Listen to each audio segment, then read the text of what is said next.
Assalamualaikum warahmatullahi wabarakatuh. Bagaimana kabar kalian ya anak-anak? Semoga selalu sehat ya. Jangan lupa tetap semangat buat belajar hari ini. Baik, sebelum memulai pembelajaran hari ini, jangan lupa siapkan alat tulisnya kalian dulu ya. Alat tulis kalian untuk mencatat hal-hal penting yang ada pada pembelajaran hari ini. Tujuan pembelajaran pada hari ini yaitu setelah menyimak video pembelajaran, siswa diharapkan dapat satu, memahami peran Sunan Muria dalam penyebaran agama Islam di Tanah Jawa.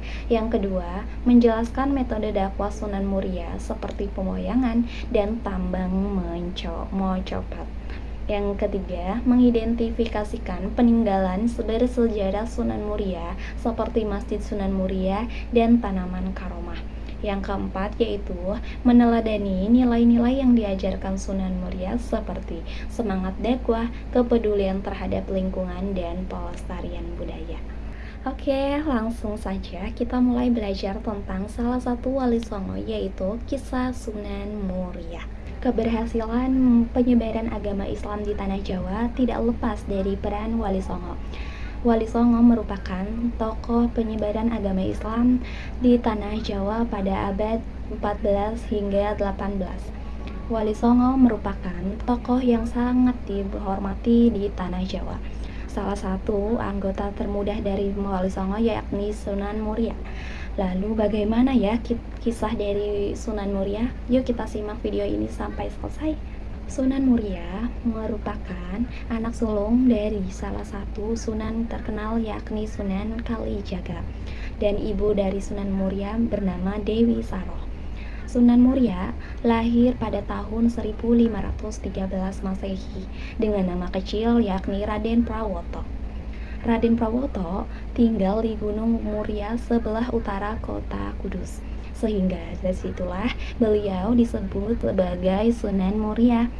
Sunan Muria ini merupakan seseorang yang bersahaja. Sunan Muria memilih hidup dengan rakyat kecil dan tidak mementingkan ketenaran. Salah satu buktinya yaitu Sunan Muria memilih tempat berdakwah yang jauh dari pikuk-pikuk pusat kota atau memilih gunung sebagai tempat berdakwahnya. Hal ininya yang menyebabkan Sunan Muria dikenal sebagai sunan yang mengajarkan untuk merawat bumi atau melestarikan dalam lingkungannya. Dalam berdakwah, Sunan Muria mengikuti jejak ayahnya dan merangkul tradisi serta budaya setempatnya. Sunan Muria juga tidak melarang masyarakat melakukan tradisi dari nenek moyang asalkan tidak melenceng dari ajaran agama Islam. Sunan Muria juga menyiarkan dakwah melalui seni dan budaya seperti menyebarkan agama melalui wayang. Salah satu kisah pewayangan yang sering dibawakan Sunan Muria adalah kisah tentang Topongeli.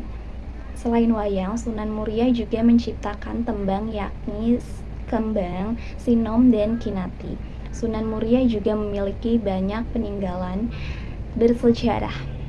Apa saja ya peninggalan bersejarah dari Sunan Muria? Peninggalan bersejarah Sunan Muria. Peninggalan bersejarah yang pertama yaitu Masjid Sunan Muria. Masjid ini terletak di Desa Colo, Kecamatan Dawe, Kudus. Masjid ini merupakan masjid yang dibangun oleh Sunan Muria di puncak Gunung Muria sebagai pusat peribadatan agama Islam. Selain Masjid Sunan Muria juga membangun pesantren sebagai pusat pendidikan agama Islam. Keunikan masjid ini terletak pada bahan bangunan dan interiornya yang sangat indah. Dan di masjid ini juga Sunan Muria dimakamkan. Yang kedua yaitu tembang mocopat. Ada dua tembang mocopat yang diciptakan oleh Sunan Muria, yakni tembang sinom dan kinanti. Tembang kinanti berisikan bimbingan yang dilakukan orang dewasa kepada anak-anak. Sedangkan tembang sinom merupakan ajakan meneladani perilaku baik penambahan senopati. Peninggalan yang ketiga yaitu tanaman karomah. Sunan Muria dikenal sebagai sunan yang merawat bumi dan melestarikan lingkungannya. Salah satu buktinya adalah Sunan Muria bersama masyarakat membudidayakan beberapa tanaman seperti pakis haji dan buah parijoto. Yang keempat yaitu situs air Gentong.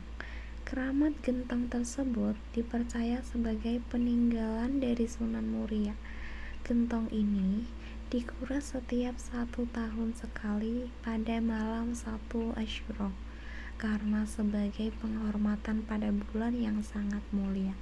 Dalam agama Islam, menguras gentong adalah salah satu bukti dari sederet tradisi yang dilakukan menjelang haul atau buka luwur Sunan Muria. Nah, itu dia penjelasan tentang Sunan Muria. Tugas kalian hari ini adalah kerjakan tugas mandiri halaman 21 sampai 24 ya. Pembelajaran hari ini selesai. Semoga apa yang Ibu jelaskan tadi menjadi ilmu yang bermanfaat buat kalian semua. Akhir pembelajaran hari ini, sekian, terima kasih. Wassalamualaikum warahmatullahi wabarakatuh.